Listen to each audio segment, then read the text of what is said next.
Morning, my dear student. Today we will start our topic. Our topic is a DNA replication.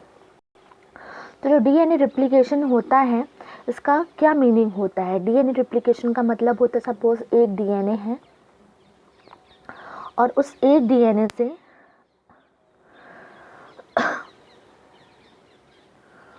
दो DNA का formation होना, एक DNA से दो DNA का फॉर्मेशन होना।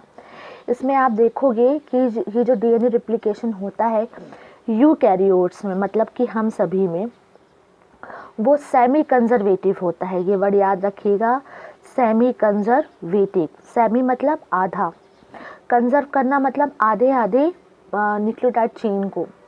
देखिए इसमें आप देख रहे हैं दो न्यूक्लियोटाइड चेन हैं। ओके, तो इन दो न्यूक्लियोटाइड चेन में एक जो पैरेंटल चेन रहेगी वो आपको ये दिखाई दे रही है और दूसरी पैरेंटल चेन आपको ये दिखाई दे रही है, जबकि जो ग्रीन कलर से चेन दिखाई दे रही है वो न्यू चेन का फॉर्मेशन हुआ है।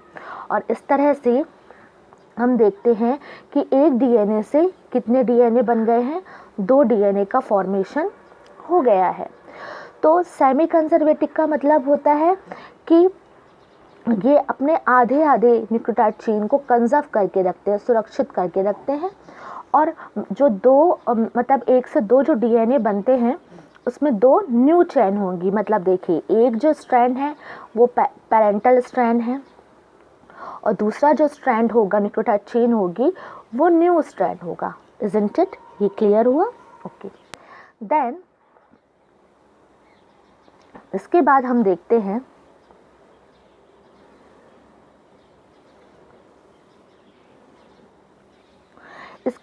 देखते हैं कि डीएनए रेप्लिकेशन की ज़रूरत क्यों पड़ती है। तो डीएनए रेप्लिकेशन की ज़रूरत इसलिए पड़ती है क्योंकि जब जाइगोट बनता है, आपको ये पूरी स्टोरी पता है कि जाइगोट क्यों बनता है, फर्टिलाइजेशन के कारण बनता है, गैमेट्स के फ्यूज़न के कारण बनता है, मेल और फीमेल गैमेट के, तो ये बन गया जाइगोट। तो जाइगोट एक सेल स्ट्रक्चर होता है जो डिप्लॉयड होता है। अब किसी एक पर्सन का फॉर्मेशन होना है, मान लीजिए बेबी फीटस का फॉर्मेशन होना है, तो कैसे होगा?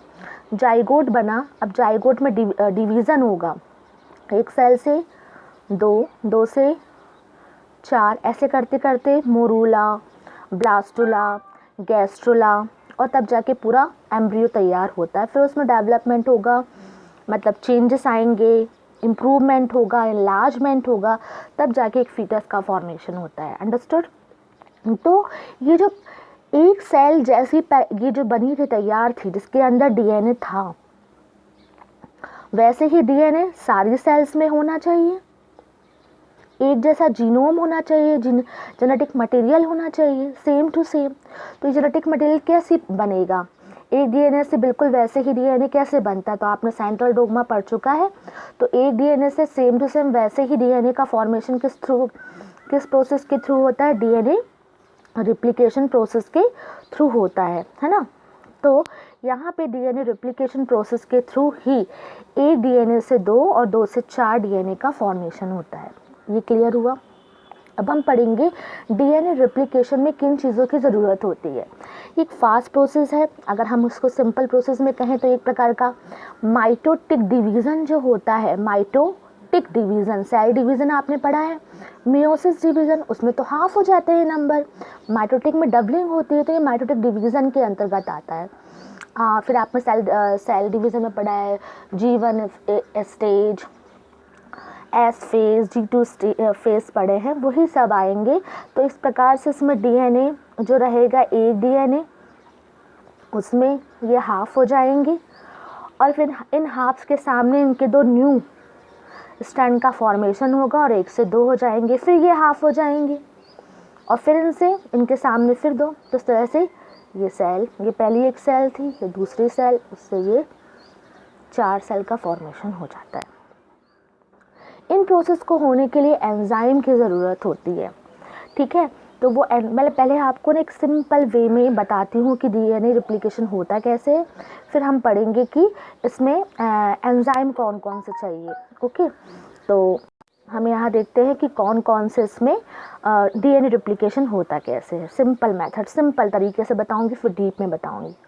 सबसे पहले देखिए क्या होता है। हम पढ़ रहे हैं यूकैरियोट्स में, ठीक है।